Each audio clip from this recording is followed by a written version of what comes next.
অলৌকিক রোববারে আজ সত্যি ঘটনা অবলম্বনে নাটক ডক্টর পাকরাশি আর ড্রাগন আঁকা আয়না। স্ট্রিট ল্যাম্পগুলো জ্বলছে না, মনে হচ্ছে সামনে রাস্তা নয়, একটা অন্ধকার ময়াল সাপ সমস্ত আলো খেয়ে নিয়ে নিস্তব্ধ নিথর হয়ে শুয়ে আছে। চারদিক কাঁপিয়ে বৃষ্টি ঝাঁপিয়ে পড়ছে, ভয়ঙ্কর বৃষ্টি। এমন বৃষ্টিতে পথ ভুল হয়ে যায়, মৃতদেহরা এসব বৃষ্টিতে ভিজলে দ্রুত পচে যায়। শিকদার স্টোর্স লেখার বোর্ডটা নিচে দাঁড়িয়ে দোকানের দরজাটা সবে মাত্র বন্ধ করে সুমনের এরকমই মনে হলো। তার পরনে বর্ষাতি, মাথায় কান ঢাকার টুপি, হাতে টর্চ। সে মৃতদেহ নয়, তবু তার জীবনে বৃষ্টি এসে তাকে দ্রুত পচিয়ে দিয়ে চলে গেছে। 28 বছর বয়সেই তাকে দেখায় প্রায় 40 ছুঁই ছুঁই। জীবন থেকে এত দৌড় করিয়েছে, লাগাম হাতে নিয়ে এতবার তাকে টেনে ধরা হয়েছে যে লাগাম ছেড়ার চেষ্টা করার মতো কোনো জীবনী শক্তি আজ তার মধ্যে অবশিষ্ট নেই। সে নিভে যাচ্ছে। সে জানে আজ নয় কাল এরকমই এক বৃষ্টির দিনে সে ঝোড়ো হাওয়ায় নিভে যাবে। যত দূরে দূরে যাবে বন্ধু, একই যন্ত্রণা পাবে, একই ব্যথা ছুঁয়ে যাবে। নিভু নিভু আলো যতবার জ্বালো, ঝোড়ো হাওয়ায় সে তার শিখা নিভে যাবে। এরকমই ছিল একটা গান, সুমন চট্টোপাধ্যায়ের লেখা। তার নামেই নাম। রেফিউজি পাড়ার মুদির ছেলে সে। জীবনমুখী গান কাকে বলে, কেমন হয় সে জানতই না। তাকে প্রথম সুমন, প্রথম অঞ্জন দত্ত শুনিয়েছিল, শিখিয়েছিল, মুখস্থ করিয়ে ছেড়েছিল বৃষ্টি। একমাত্র মেয়ে যে সুমনের কাছাকাছি এসেছিল, তাকে চেয়েছিল। চেয়েছিল কি? এই প্রশ্নের উত্তর আজও তার কাছে অজানা। পাড়া স্কুল থেকে মাধ্যমিক দিয়েছিল সে, উচ্চ মাধ্যমিকও। কখনো খুব চমকে দেওয়া কোনো রেজাল্ট করেনি সে। আর সত্যি বলতে কি, কেউ তার উপর কোনো আশাও করেনি। বাড়িতে তার অসুস্থ মা, অল্প শিক্ষিত, কিন্তু পাটিগণিতে দড় বাবা। শুধুমাত্র কখনো ফেল করেনি বলেই তার পড়াশোনাটা চলছিল। বইপত্র চেয়ে চিনতে জুটে যেত। বাবার মুদির দোকানও বলতে নেই, চলছিল ভালোই। তার মুখেই তার বাবা প্রথম জয়েন্ট এন্ট্রান্সের কথা শুনে। এমন একটা পরীক্ষা, যে পরীক্ষাটা পাশ করলেই ছেলে ডাক্তার বা ইঞ্জিনিয়ার হয়ে যেতে পারে। তার বাবা জয়েন্ট এন্ট্রান্সের ফর্ম তুলে এনে তাকে দিয়েছিল।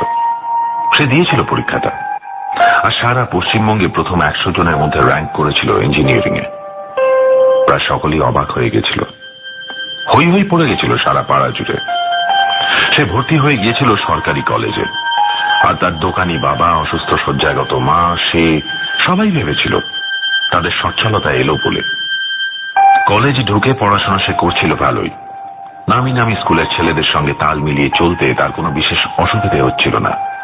যদিও প্রথম প্রথম একটু বাঁধো বাঁধো তার ঠেকত, তবু পরে নিজেকে সে অভিযোজিত করে নিচ্ছিল প্রায় উচ্চ মধ্যবিত্ত শ্রেণীরই এক প্রতিনিধি রূপে। আর এই সময় তার জীবনে এসে ঝাঁপিয়ে পড়ল বৃষ্টি। ক্লাসের সেরা সুন্দরী, স্মার্ট, ঝকঝকে এবং বিদুষী এই মেয়েটাকে যেভাবে সবচেয়ে মুখচোরা ছেলেটাও আর চোখে চেনে, সেইভাবেই বৃষ্টিকে সেও চিনত। একটা বিরক্তিকর ল্যাব ক্লাসের শেষে গাছের তলায় বসেছিল সে। হঠাৎ বৃষ্টি তার পাশে এসে বসল আর নিজের ছেঁড়া চটির দিকে তাকিয়ে গেয়ে উঠল, চটিটাও ছিঁড়ে যাবে তক্ষুনি, আর পালানো যাবে না যে কোথাও। রাস্তা যেমন তেমনই, শুধু লোকজন সব উধাও।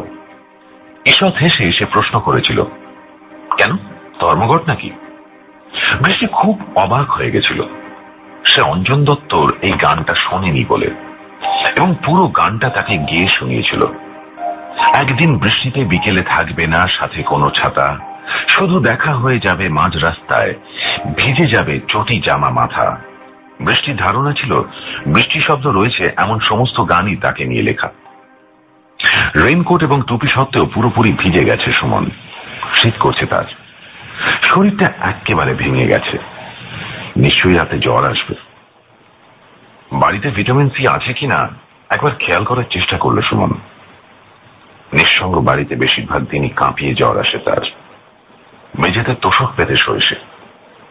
তক্তপোষ্ঠায় উন পোকা ধরছিল খুব, বার করে দিয়েছে, আর কেনা হয়নি। তেল চিটে বিছানায় একটা চাদর গায়ে দিয়ে জ্বর থর থর করে কাঁপে সে। ল্যাম্পপোস্টের হলুদ আলোটা বেশিরভাগ দিনই নেভা থাকে।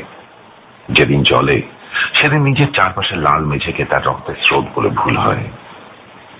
অদ্ভুত একটা স্বপ্ন দেখে সে, যেন একটা রাস্তা ধরে যেতে যেতে কোথাও পৌঁছতে পারছে না।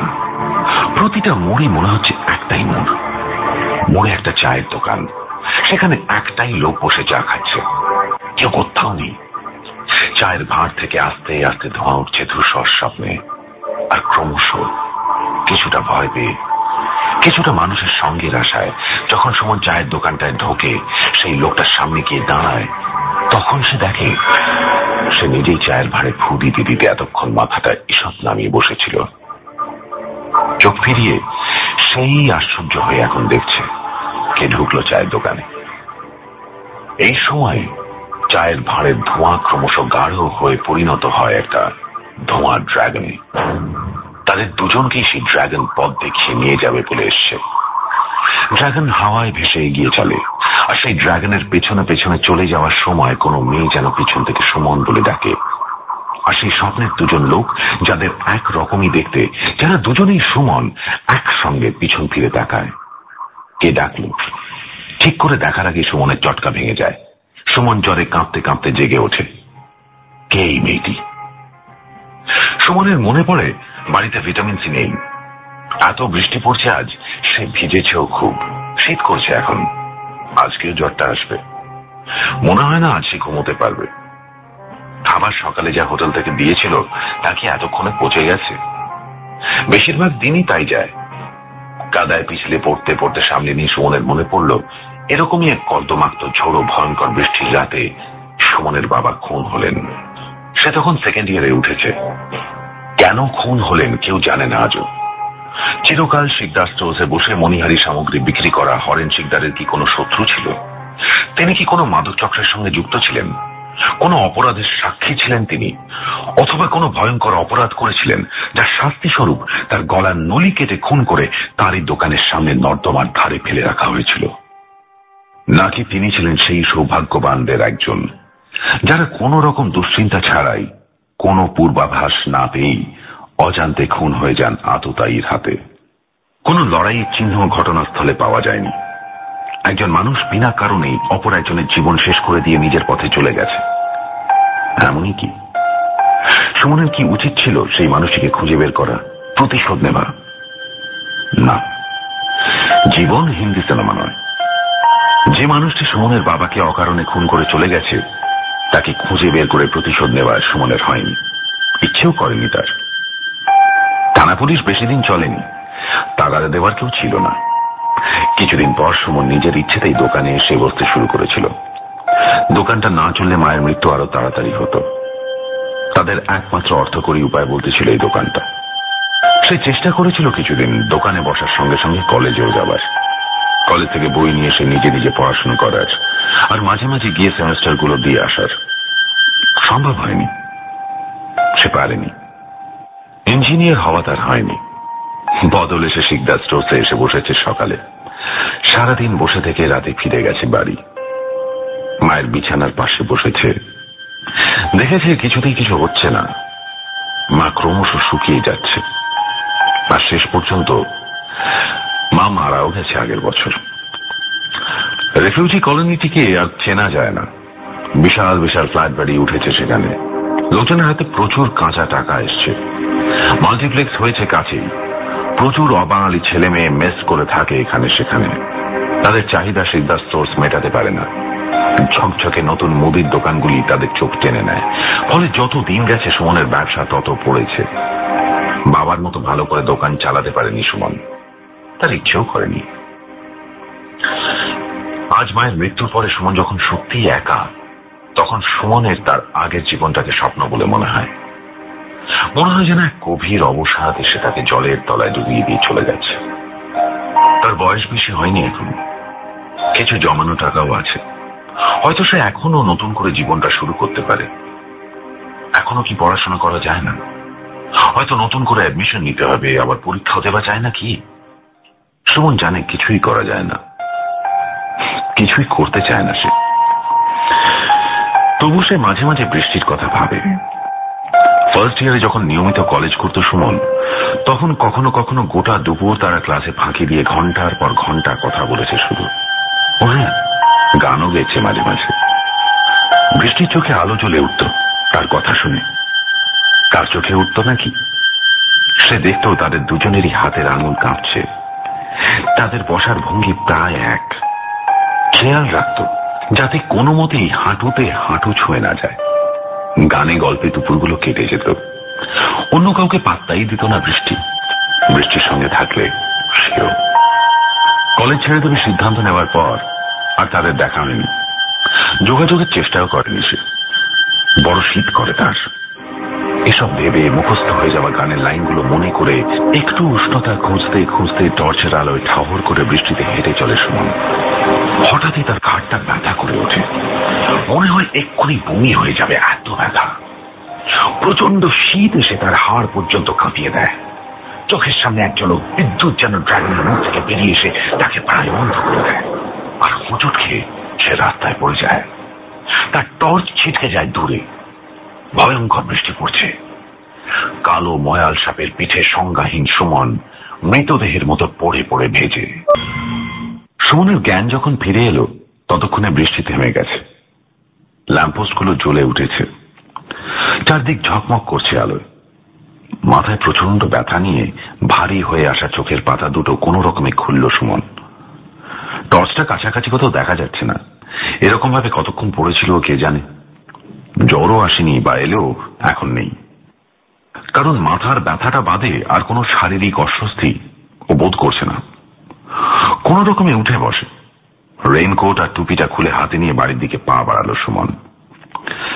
কটা বাজে জানার কোনো উপায় নেই, তবে বোঝা যায় রাত ফিকে হয়ে আসছে, ভোর হলো বলে। পরিচিত পথ দিয়ে হাঁটতে হাঁটতে সুমন ভাবে আজ হয়তো সে বেঁচে গেল, কিন্তু বেশি দিন নয়। নিশ্চয়ই খুব তাড়াতাড়ি তার মৃতদেহ পড়ে থাকবে রাস্তায়, আর কোনোদিনই উঠবে না নিজে থেকে। বেওয়ারিশ মরা তোলার গাড়ি এসে তাকে নিয়ে চলে যাবে ভাগাড়ে। এক বরফওয়ালার কথা মনে পড়ে সুমনের। সে সুমনের ছোটবেলায় তাদের পাড়ায় আসতো গাড়ি করে বরফ বেচতে। একদিন কোনো কারণ ছাড়াই খুব ভোরের দিকে লোকটি বরফ বেচতে বেচতে মুখ থুবড়ে পড়ে যায়। সঙ্গে সঙ্গে তার মৃত্যু হয়। মাথা ফেটে রক্ত বেরিয়ে আসে তার, আর বরফে রক্তে মিলে একটা অপূর্ব লাল রং ছড়িয়ে থাকে তার মাথা এবং বরফের গাড়ির চারপাশে। পুলিশ আসে, মৃতদেহ তুলে নিয়ে যায়। শুধু লাল রঙের ঈষৎ গলে যাওয়া বরফ সন্ধে পর্যন্ত পড়ে থাকে রাস্তায়, আর ক্রমশ গলে। স্কুল থেকে ফিরছিল সুমন। দৃশ্যটা দেখে তার জিভে জল আসে। সুমনের মনে হয়েছিল রাস্তায় প্রচুর পরিমাণে জেলি ছড়িয়ে আছে, লাল রঙের জেলি। শিকদার স্টোরসে পাওয়া যেত, খেতে খুব ভালো লাগতো সুমনের। এতক্ষণে নিজের বাড়ির গলির সামনে এসে পৌঁছেছে সুমন। একতলা বাড়ি তাদের। তার বেরোনোর একটাই দরজা, কাঠের, দুটো পেতলের কড়া লাগানো। বাড়ি থেকে বেরোনোর সময় তালা লাগিয়ে বেরোয় সুমন।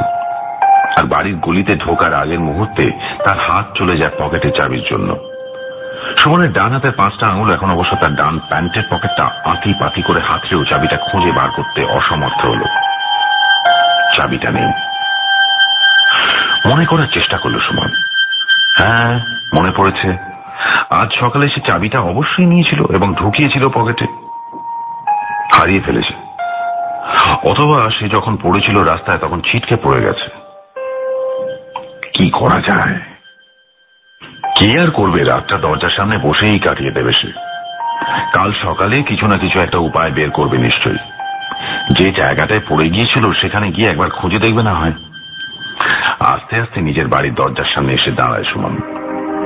এতক্ষণ ধরে যে সম্ভাবনা তার মনে একবারও আসেনি, সেটা হলো চাবিটা চুরি হয়ে যেতে পারে। কেউ তার বিনা অনুমতিতেই তার ঘরে প্রবেশ করার জন্য চাবিটা তুলে নিতে পারে তার পকেট থেকে। বহুদিন হয়ে গেল সুমনের ঘরে কেউ ঢোকে না সে ছাড়া।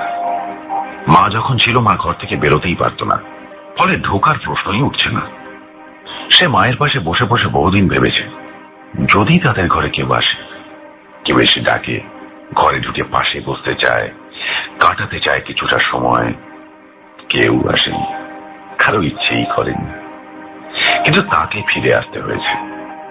আসতে হয় প্রতিদিন, আর রাতে সে স্বপ্ন দেখে তার ঘরের একমাত্র খুব কম পাওয়ারের হলুদ বাল্বটা থেকে আলো চুমিয়ে চুমিয়ে জলের মতো করে পড়ছে তার লাল মেঝেতে এবং জমছে।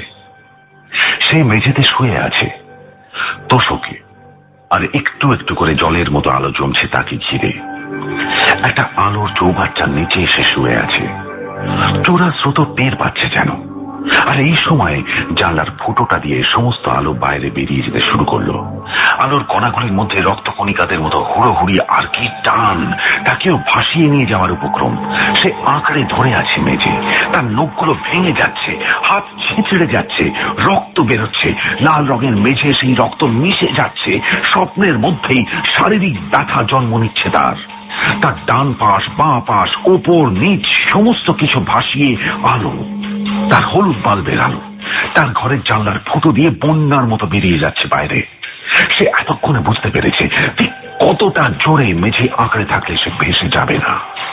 সে একটা খেলা খেলছে, হঠাৎ ছেড়ে দিচ্ছে মেঝে, ফলে কিছুটা ভেসে যাচ্ছে জানলার দিকে, আর ভাসতে ভাসতে কিছু দূর গিয়ে আবার মেঝে আঁকড়ে ধরছে। ফলত আবার সে স্থির, শুধু আলো বয়ে যাচ্ছে তার উপর দিয়ে।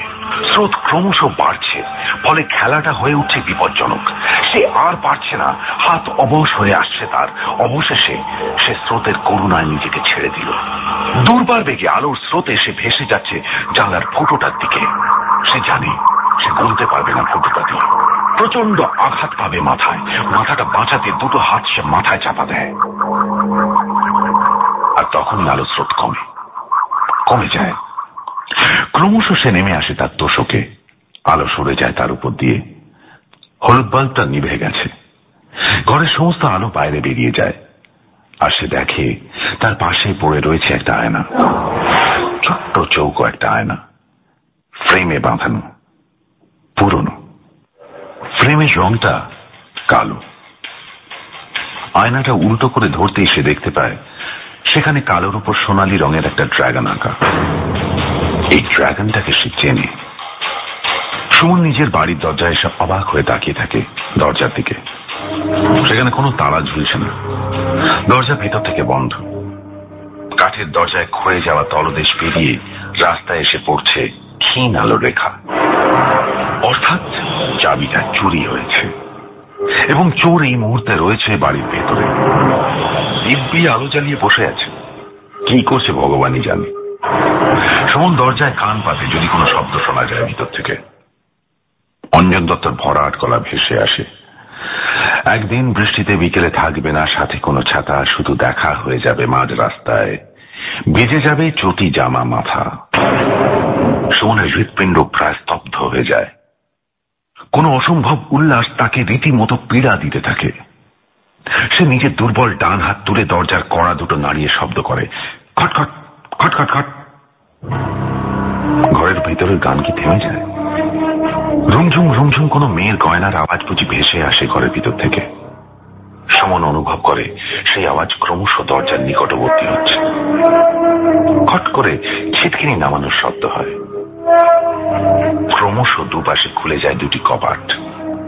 ঘরের ভিতরের আলো সুমনের মুখে এসে পড়ে তার চোখ ঘামিয়ে দেয়। সুমন দেখে দরজার ঠিক উল্টো দিকের দেওয়ালে একটা কালো আয়না আটকানো রয়েছে। এই পর্যন্ত বলে ডক্টর পাকরাশি থামলেন। বললেন এক কাপ কফি না খেলে আর তিনি নাকি এগোতেই পারবেন না। আমিও ভাবলাম এই ফাঁকে তার পরিচয়টা আপনাদের জানিয়ে দেওয়া প্রয়োজন। ডক্টর পাকরাশি একজন অতীব পাগলাটে লোক। তিনি সাইকোলজিতে এমএ করেছেন, তুলনামূলক সাহিত্যে এমএ করেছেন, ইতিহাস, দর্শন, এমনকি পার্সি সাহিত্যেও নাকি এমএ করেছেন। তার 3-4টে ডক্টরেট নাকি রয়েছে এইসব বিভিন্ন বিষয়ে ছড়িয়ে ছিটিয়ে। আমি অবশ্য মুখ্যসূক্ষ্ম মানুষ, আমি অত কিছু জানি না। পাড়ার চায়ের দোকানে তার সঙ্গে আমার আলাপ। আমি মাঝে মাঝেই তার কাছে আসি গল্প শোনার জন্য। তিনি বলেন তিনি নাকি অনেক বছর ধরে সাইকিয়াট্রি প্র্যাকটিস করছেন। যা পাগলাটে লোক, পাগলদের ডাক্তার হওয়াই তার পক্ষে ঠিক। তার সবই হলো পাগল ছাগলদের নিয়ে গল্প। আমার অবশ্য শুনতে খুব ভালো লাগে। ওই যে কফি নিয়ে আসছেন, চিনি ছাড়া কালো কফি খান কাপের পর কাপ। কি করে যে খান কে জানে। কফিতে একটা চুমুক দিয়ে ডক্টর পাকরাশি মুখ বিকৃত করে ফেললেন।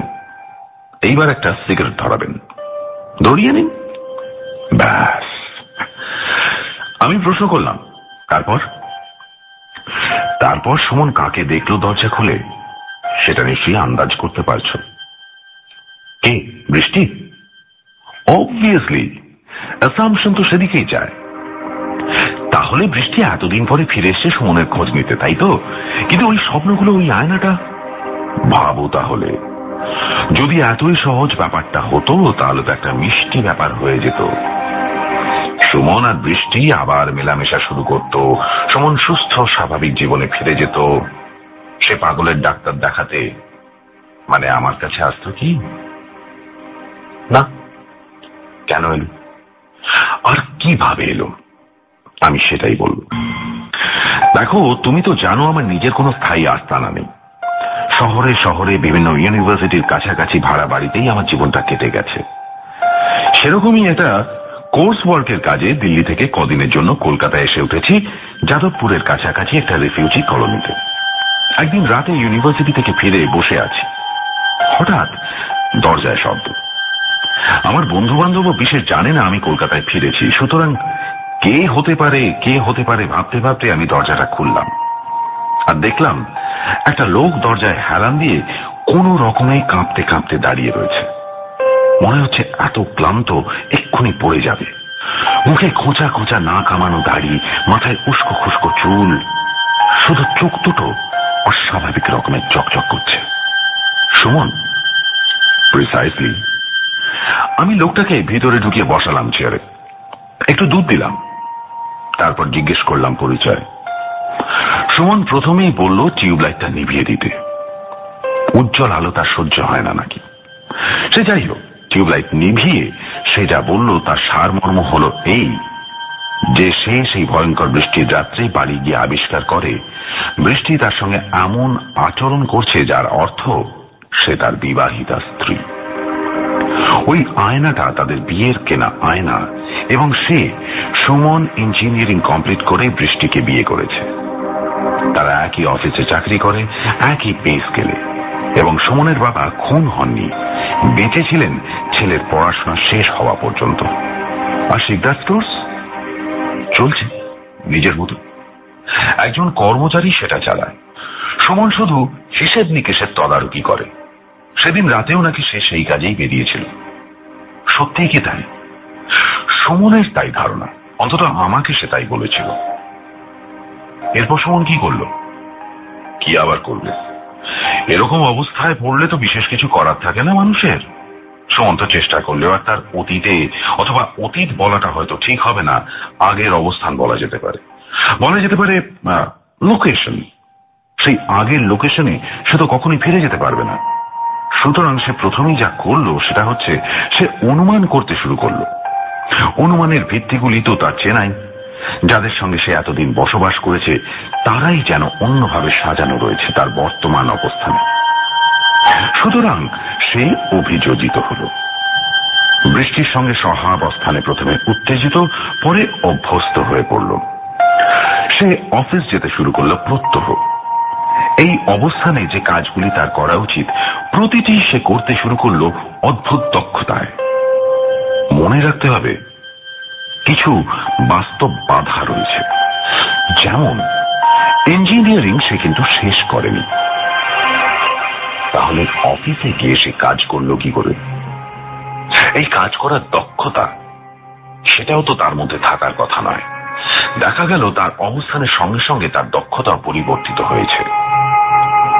অফিসে গিয়ে কাজ করতে তার কোনো অসুবিধাই হলো না। প্রতিটি ধাপই যেন তার পূর্ব পরিচিত। তারপর একদিন সে একটা স্বপ্ন দেখল। সে শুয়ে আছে খাটে, বৃষ্টির পাশে। বৃষ্টি ঘুমিয়ে পড়েছে। ঘরে সাজানো কালো আয়নায় দেখা যায় সমস্ত স্থির, শুধু বেড কাভারের একটা সুতো দুলছে। সুতোটা দুলতে দুলতে ক্রমশ লম্বা হতে শুরু করল। দেখা গেল সেটা আসলে একটা ড্রাগনের ল্যাজ। সেই ড্রাগনটা চিনতে পারছে সুমন। বহুদিন এই স্বপ্ন তার সুমন দেখেনি। সে অপেক্ষা করতে লাগলো কি হয় দেখার জন্য। ক্রমশ ড্রাগনের মুখটা বেরিয়ে এলো, তারপর আস্তে আস্তে গোটা দেহটা, পিঠ, পিঠের মোটা মোটা বিষাক্ত কাঁটাগুলো, এক ঝাপটায় বেরিয়ে এলো লাজটা। আর সমস্তটা বেরিয়ে আসার পরেও বেড কাভারের প্রান্তের সুতোটা তুলতে লাগলো একইভাবে। আর বড়ও হলো না, ছোটও হলো না। ড্রাগনটা কি দিয়ে তৈরি বোঝা যাচ্ছে না। ধোঁয়া হতে পারে, মনে হয় গাঢ় সবুজ বেশ ধোঁয়ায় গড়াও শরীর। বৃষ্টির ডান পাশে ফিরে পাশপালিশ জড়িয়ে ধরে থাকা ঘুমন্ত শরীরের উপর ভেসে তীর করে কাঁপতে লাগলো ড্রাগনটা। সুমন এতক্ষণে ভয়ে উঠে বসেছে। ড্রাগনটা ভেসে আছে তার মুখোমুখি। এই সময় কালো ফ্রেমে বাঁধানো আয়নাটা নিজে নিজেই হুক থেকে খুলে কিছুটা এগিয়ে এলো সুমনের দিকে। বৃষ্টি পাশ ফেলল সুমনের পাশে। সুমন ভয়ে কাঁটা হয়ে গেল। একটা আঙুল ঠোঁটে তুলে ড্রাগনকে চুপ করতে বলল। কত বৃষ্টির মধ্যে ঘুরতেছে। ড্রাগন মাথা নাড়ল, সম্মতি সূচক। আর আয়নাটা যেন আস্তে আস্তে কাঁপতে কাঁপতে ঘুরে নিজের কালো দিকটা দেখালো সুমনকে। আর সুমন দেখলো আয়নার পিঠে কালোর উপর সোনালি রং দিয়ে আঁকা ড্রাগনটা নেই। সুমন মাথা নাড়ল, সে যেন বুঝতে পেরেছে। আয়না ঘুরে তার সামনে এগিয়ে এলো। আর আয়নার ভিতর থেকে সুমন তার দিকে তাকিয়ে থাকতে দেখলো সেই লোকটাকে, যে তার আগের অবস্থানের স্বপ্নগুলিতে বসে থাকত ধোঁয়া ওঠা চায়ের দোকানটায়। লোকটা সুমন নিজেই। সে আয়নার ভিতর থেকে মাথা বের করে তাকালো এদিক ওদিক। তারপর ক্রমশ লম্বা হয়ে গোটা শরীর নিয়ে বেরিয়ে এসে বসে পড়ল সুমনের বিপরীতে বিছানার উপর। আয়না ফিরে গেল দেয়ালে, নিজের জায়গায়। স্বপ্নের দুজন মানুষের মাঝখানে স্থির হয়ে কিছুক্ষণ ভেসে রইল একটা সবুজ কালো ধোঁয়ায় তৈরি ড্রাগন। কিন্তু কিছুক্ষণই মাত্র। ড্রাগনটা তারপর শূন্যেই পিছন ফিরে ভেসে গেল দরজার দিকে। আর দরজার ফুটো দিয়ে বেমালুম গলে বেরিয়ে গেল বাইরে। দুজন মানুষ বিছানা থেকে মেঝেতে নেমে দাঁড়ালো এবং আস্তে আস্তে এগিয়ে গেল দরজার দিকে। দরজা খোলার আগে দুজনেই একবার তাকালো বিছানায় শুয়ে থাকা বৃষ্টির দিকে। হয়তো সে স্বপ্ন দেখছে। একদিন বৃষ্টিতে বিকেলে থাকবে না সাথে কোনো ছাতা, শুধু দেখা হয়ে যাবে মাঝ রাস্তায়, ভিজে যাবে চটি জামা মাথা। তাকালো পরস্পরের দিকে। একে অপরকে সুযোগ দেওয়ার জন্য থেমে রইল কিছুক্ষণ। তারপর যে কোনো একজন হাত বাড়িয়ে খুলল দরজার ছিটকিনিটা। খুট করে একটা শব্দ হলো। দুজন মানুষই বেরিয়ে পড়ল রাস্তায়। এই রাস্তাটা সুমনের ভীষণ চেনা চেনা লাগছে। সে প্রাণপণে মনে করার চেষ্টা করছে কোথায়, কখন এই রাস্তা দিয়ে সে হেঁটেছে। এটাই কি সিদ্ধার্থ স্টোর্সের সেই রাস্তাটা? তার মনে পড়ছে না। না, ও হ্যাঁ, মনে পড়েছে। এই রাস্তাটাই তো সেই রাস্তাটা যেটা দিয়ে সে স্বপ্নে হেঁটেছে বহুবার। একটাই মোড়। মোড়টা পেরিয়ে সে হেঁটে চলে যাওয়ার চেষ্টা করেছে বারবার, কিন্তু সেই মোড়টাতেই এসে পৌঁছেছে। মোড়ে একটা চায়ের দোকান। সেই দোকানটার দিকে হেঁটে চলেছে সে, এবং সেই মানুষটি যে তার মতোই একেবারে এক। একটা ড্রাগন তাদের পথ দেখিয়ে নিয়ে যাচ্ছে। সুমন তার সঙ্গীর দিকে তাকায়, হাসে। দেখে সঙ্গীর অচেনা ক্লান্ত চোখেও হাসি খেলে গেল। ড্রাগন গতি বাড়ায়। তারও পিছন পিছন দ্রুত পায়ে গিয়ে ঢোকে সে চায়ের দোকানে। দেখা যায় বাঁশের বেড়া, সামনে চায়ের উনুন জ্বলছে, থাক থাক করে সাজিয়ে রাখা সিগারেট, বিস্কিট, ঝুলিয়ে রাখা কালি পড়া ছাঁকনি। কেবল লোকজন সব উধাও। চায়ের দোকানি থেকে অন্যান্য খদ্দের কেউ নেই। শুধু 2 কাপ চা টেবিলে পাশাপাশি সাজিয়ে রাখা আছে। ধোঁয়ায় ড্রাগনের গোটা শরীর লেজ থেকে 2টি ভাগ হয়ে যেতে শুরু করে। আর সেই ধোঁয়া পাক খেয়ে খেয়ে ঢুকে যায় চায়ের পেয়ালার মধ্যে। কি স্রোত তার, কি টান! কিন্তু মাত্র কিছুক্ষণ। আর তারপরেই মনে হয় চায়ের পেয়ালা থেকে ধোঁয়া উঠছে, ড্রাগন নেই। দুজন ক্লান্ত লোক চায়ের কাপ তুলে নিয়ে চুমুক দেয়। মাঝে মাঝে তাকিয়ে দেখে একে অপরের দিকে। কোনো কথা খুঁজে পায় না, কোনো কথা বলতে পারে না। চা শেষ করে তারা চায়ের দোকান থেকে বেরিয়ে পড়ে। আর বেরিয়েই সুমনের মনে হয় সে লাল জেলির উপর দাঁড়িয়ে আছে। পা বসে যায়, গোটা দেহ বসে যায়, কিন্তু জিভে জল আসে। নমনীয় থকথকে জেলিতে ডুবে যেতে যেতে সুমন দেখতে পায় অন্যজন বেশ স্বচ্ছন্দে হেঁটে আসছে তার দিকে। জেলিতে তার পা ডুবছে না, মনে হচ্ছে সে বিশেষ জুতো পরে রয়েছে অথবা বিশেষ ক্ষমতাবান। সেই মানুষটি সুমনের কাছে এসে তার সামনে দাঁড়িয়ে পড়ে, আর সুমন আস্তে আস্তে চোরাবালিতে ডুবে যাওয়ার মতো ডুবে যেতে যেতে দেখে অন্য লোকটি দাঁড়িয়ে রয়েছে যতক্ষণ না তার ঘাড় পর্যন্ত ডুবে যায়। তারপর লোকটি তার ডান পা তোলে, পাটা ক্রমশ বাড়তে আর ফুলতে থাকে। সুমন তার নিজের পাকে চিনতে পারে, দেখে তার পায়ের হাঁটু পর্যন্ত গামবুট, যার নিচে কাঁটা লাগানো। সেই বিশাল পা সুমনের মাথার চুলে পড়ে, সুমনের খুলিতে গামবুটের নিচের কাঁটা বিঁধে যায়, আর সেই পা তাকে চেপে ডুবিয়ে দেয় ঘন থকথকে লাল জেলিতে। সুমনের ডুবে যেতে যেতে নিঃশ্বাস বন্ধ হয়ে আসে, আর শীত করতে শুরু করে। জেলি ক্রমশ ঠান্ডা হয়ে যেতে থাকে, আর তার মনে হয় এটা আদতেই জেলি নয়, এটা বিশাল এক তোলা বরফ, রক্তে থই থই আস্তে আস্তে গলে যাচ্ছে। তার মেরুদণ্ড বেয়ে উঠে আসছে বিষের মতো ব্যথা, মনে হচ্ছে বমি হয়ে যাবে। আর তারপর সে কাঁপতে কাঁপতে জেগে ওঠে। তার শূন্য ঘরে মেঝেতে পাতা নিজের তোষকে, খুব কম পাওয়ারের হলুদ আলোর তলায় লাল মেঝের উপর আবার অজ্ঞান হয়ে যায়। সুমন ফের জেগে ওঠে তার আগের অবস্থানে, এবং সেই প্রায় পাগলের মতন হয়ে যায়। খাওয়া দাওয়া বন্ধ করে দেয়, দোকানে যাওয়া বন্ধ করে দেয়, আর দেখে সে যে এতদিন অনুপস্থিত ছিল তাতে কারো কিছু যায় আসেনি। সেই গ্যাস্ট্রোসের অবস্থা দেখে মনে হয় কালো কিছু বিক্রি হয়েছে। সে পাগলের মতন হাতড়ায় হিসেবের খাতা। হোটেলে গিয়ে দেখে সে প্রতিদিনের খাবার নিয়েছে, খেয়েছে। হোটেলের ছেলেটা টিফিন ক্যারিয়ার নিয়ে এসছে, দেখে তার হাতের লেখায় গতকালের হিসেব মেলানো রয়েছে। অর্থাৎ সে একদিনও অনুপস্থিত ছিল না।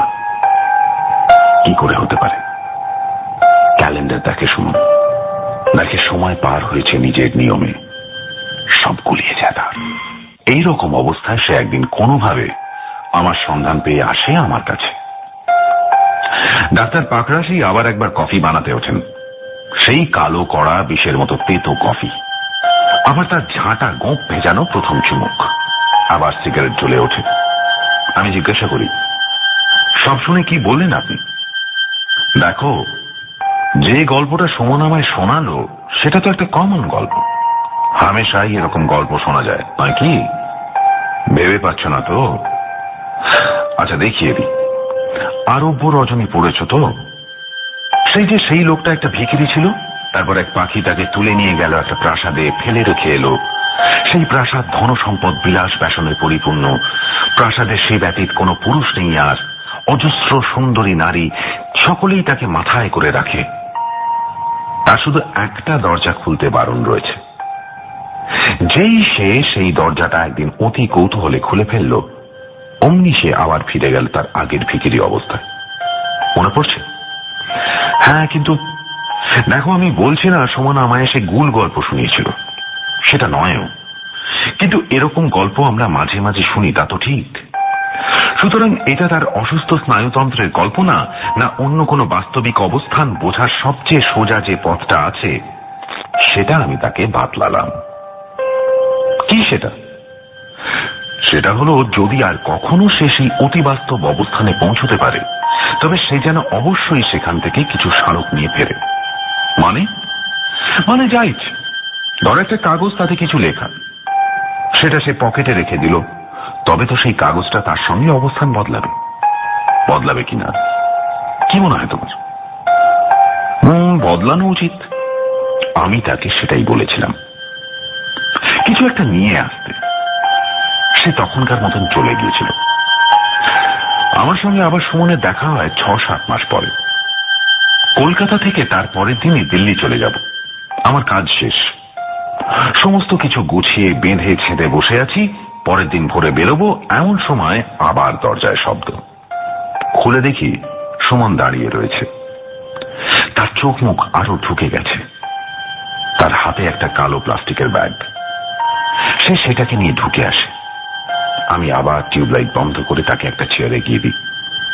সে বসে আর বলে সে তার দুটো বাস্তবের মধ্যে নিয়মিত যাতায়াত শুরু করেছে। প্রথমে ব্যাপারটা তার হাতের উপরে ছিল না, স্বপ্নের ভেতরে কি করে যে সে এদিক থেকে ওদিক চলে যেত সে বুঝতে পারত না, কিন্তু চেষ্টা করে করে কোনো রকমে সে এমন একটা অবস্থায় গেছে যেখানে স্বপ্নে তার নিজের উপর নিজের কিছুটা হলেও কন্ট্রোল থাকছে। আর সেজন্যে সে প্রায় ইচ্ছে করে বা চেষ্টা করে পারাপার করতে পারছে তার দুটি অবস্থানের মধ্যে। আমি তোমায় আগেও বলেছি, আবারও বলছি, এর সবকিছুই গোল গল্প হতে পারে। সুতরাং আমি তার কাছে জানতে চাইলাম সে কিছু নিয়ে এসেছে কিনা। সুমন কালো প্লাস্টিক থেকে আস্তে আস্তে একটা চৌকো জিনিস বের করে আমার হাতে দিল। আমি অন্ধকারে একটা মাত্র হলুদ আলোয় দেখতে পেলাম আমার হাতে একটা কালো আয়না। ঘুরিয়ে দেখলাম আয়নার পিঠে একটা সোনালী ড্রাগন আঁকা। কিছুক্ষণ ধরে থেকে যখন আয়নাটা সুমনকে ফেরত দিতে যাচ্ছি, সে বলল, আয়নার ভিতরটা একবার দেখুন। আমি চমকে উঠে আয়নাটা ধরে কাঁচের দিকে তাকালাম আর চমকে উঠলাম। কি দেখলাম জানো? কি? আমার মুখের দিকে তাকান, গম্ভীর গলায় বললেন ডক্টর পাকরাশি। একটা আঁচিল দেখতে পাচ্ছ ডান চোখের উপর? হ্যাঁ, আয়নায় আমি দেখলাম আমার ছায়ারও ডান চোখের উপরে সেই আঁচিলটা, বাঁ চোখের উপরে নয়। অর্থাৎ ওদিকে যে রয়েছে সে আমার প্রতিরূপ, অন্য এক আমি, কিন্তু প্রতিবিম্ব নয়। আয়না তাকে গঠন করেনি, সে রয়েছে। আমি সুমনের দিকে তাকালাম। সুমনের বসে যাওয়া চোখগুলো ঝকঝক করছিল। সে হাসল, বলল, আয়নাটা দিন। আমি মন্ত্রমুগ্ধের মতো তাকে আয়নাটা ফেরত দিলাম। সে সেটাকে কালো প্লাস্টিকের ব্যাগে ঢুকিয়ে রাখল। চেয়ার থেকে উঠে পিছনে ফিরল। আস্তে আস্তে এগিয়ে গেল দরজার দিকে। দরজা খুলে কপাট খোলা রেখে রাস্তায় নামল। মেঘ ডাকল। ভয়ঙ্কর বৃষ্টি শুরু হলো। কোনো ল্যাম্পপোস্ট চলছে না। এসব বৃষ্টিতে পথ ফুল হয়ে যায়, মৃতদেহরা পচে যায় তাড়াতাড়ি। আমি দেখলাম সুমন হাঁটছে। তার সামনে সবুজ ধোঁয়ায় ঢাকা একটা ড্রাগন যেন তাকে পথ দেখিয়ে নিয়ে যাচ্ছে। অন্যদিক থেকে আরেকজন মানুষ এসে সুমনের পাশাপাশি হাঁটতে শুরু করলো। একই উচ্চতা, শরীরের গঠন, হাঁটার ভঙ্গিও এক। সুমনই নয়তো।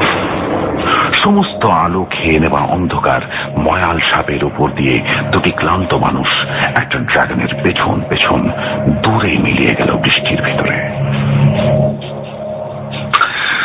ডক্টর পাকরাশি গল্প শেষ করে উঠে দাঁড়ালেন। তার কালো তেতো কফির কাপে শেষ চুমুকটা দিয়ে হেঁটে এগিয়ে গেলেন আঁকামাকা গলিটা দিয়ে। আমি উঠে দাঁড়ালাম। বৃষ্টি শুরু হয়েছে। অন্ধকার হয়ে এসছে চারিদিক। কফির পয়সা দিতে উঠে গেলাম দোকানের লোকটার কাছে। দেখি সে নেই। যাকগে, পরে এসে না হয় দিয়ে দেব। এইভাবে ঘুরে দাঁড়াতেই চায়ের দোকানের আয়নাটা চোখে পড়ল। আর সেই আয়নার ভিতর নিজেকে দেখে চমকে উঠলাম। দেখলাম প্রতিরূপ নয়, প্রতিবিম্ব। ডান চোখের উপর আঁচিলটা জলজল করছে।